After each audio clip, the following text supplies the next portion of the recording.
Hi friends, today we're going to read chapters 7 and 8 in Charlotte's Web. Chapter 7 is called Bad News. Wilbur likes Charlotte better and better each day. Her campaign against insects seemed sensible and useful. Hardly anybody around the farm had a good word to say for a fly. Flies spent their time pestering others. The cows hated them, the horses detested them, the sheep loathed them. Mr. and Mrs. Zuckerman were always complaining about them and putting up screens. Wilbur admired the way Charlotte managed. He was particularly glad that she always put her victim to sleep before eating it. "It's real thoughtful of you to do that, Charlotte," he said. "Yes," she replied in her sweet musical voice. "I always give them an anesthetic so they won't feel pain. It's a little service I throw in." As the days went by, Wilbur grew and grew. He ate 3 big meals a day. He spent long hours lying on his side half asleep, dreaming pleasant dreams. He enjoyed good health and he gained a lot of weight.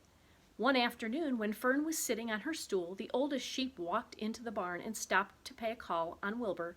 "Hello," she said. "Seems to me you're putting on weight." "Yes, I guess I am," replied Wilbur. "At my age, it's a good idea to keep gaining." "Just the same, I don't envy you," said the old sheep. "You know why they're fattening you up, don't you?" "No," said Wilbur.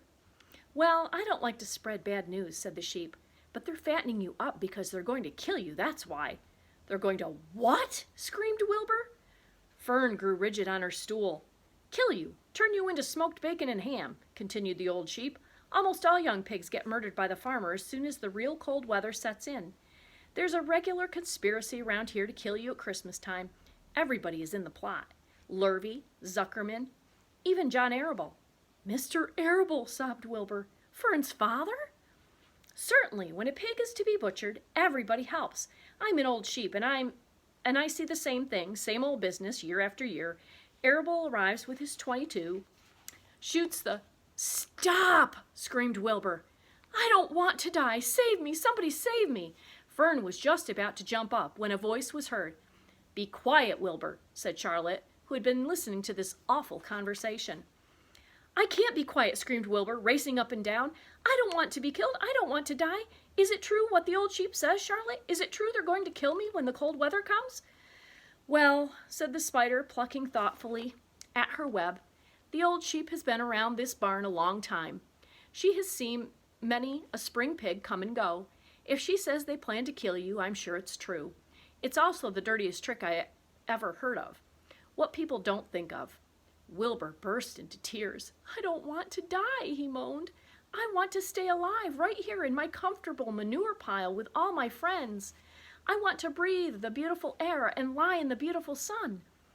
"You're certainly making a beautiful noise," snapped the old sheep. "I don't want to die," screamed Wilbur, throwing himself to the ground. "You shall not die," said Charlotte briskly. "What? Really?" cried Wilbur. "Who's going to save me?" "I am," said Charlotte. "How?" asked Wilbur. "That remains to be seen, but I'm going to save you, and I want you to quiet down immediately. You're carrying on in a childish way. Stop your crying. I can't stand hysterics."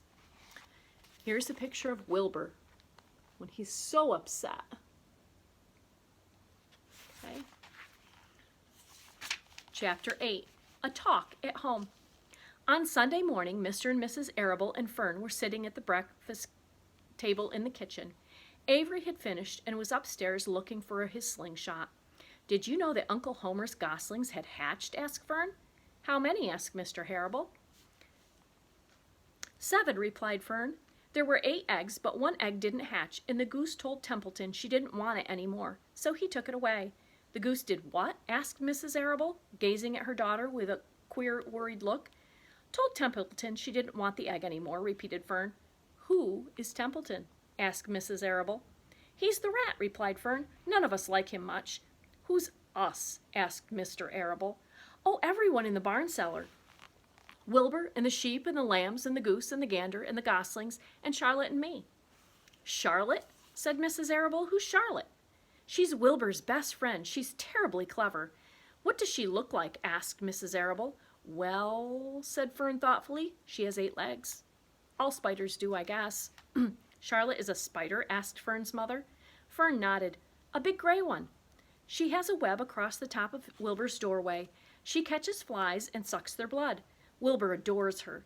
"Does he really?" said Mrs. Arable rather vaguely. She was staring at Fern with a worried expression on her face. "Oh, yes, Wilbur adores Charlotte," said Fern. "Do you know what Charlotte said when the goslings hatched?" "I haven't the faintest idea," said Mr. Arable. "Tell us." "Well, when the first gosling stuck its little head out from under the goose, I was sitting on my stool in the corner, and Charlotte was on her web. She made a speech. She said, 'I am sure that every one of us here in the barn cellar will be grateful to learn that after 4 weeks of unremitting effort and patience on the part of the goose, she now has something to show for it.' Don't you think that was a pleasant thing for her to say?" "Yes, I do," said Mrs. Arable. "And now, Fern, it's time to get ready for Sunday school, and tell Avery to get ready. And this afternoon you can tell me more about what goes on in Uncle Homer's barn. Aren't you spending quite a lot of time there? You go there almost every afternoon, don't you?" "I like it there," replied Fern. She wiped her mouth and ran upstairs.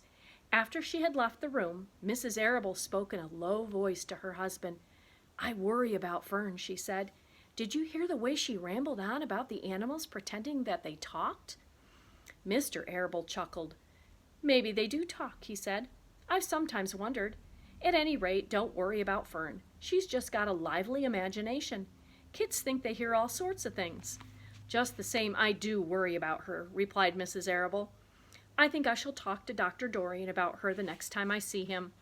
He loves Fern almost as much as we do, and I want him to know how queerly she is acting about that pig and everything. I don't think it's normal. You know perfectly well animals don't talk." Mr. Arable grinned. "Maybe our ears aren't as sharp as Fern's," he said. Okay, that's the end of chapter 8. Now for your journal, your journal is going to be "If animals really talked," and you're going to finish that sentence. Then you're going to write first and give us an example, next, last, as you can see. Can't wait to read your journals. Bye.